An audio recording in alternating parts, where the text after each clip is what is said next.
Assalamu alaikum wa rahmatullahi wa barakatuh. In this video, we will learn how to write the letter ba and by virtue of it also the letter taa and tsa. Letter ba is actually made up of 4 strokes.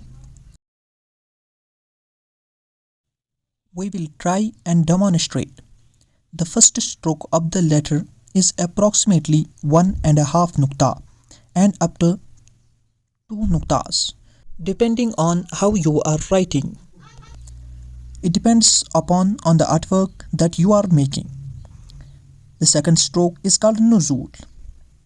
The third is istikrar, which is balancing stroke. And then you go up to make the saud.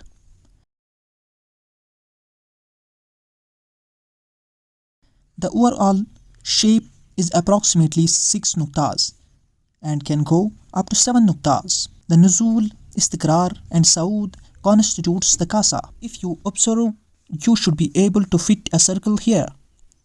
Now, where do I place the nukta for ba?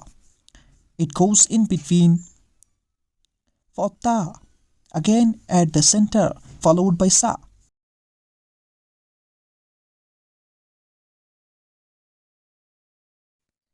That's all for this video. See you in the next one. Assalamu alaikum wa rahmatullahi wa barakatuh.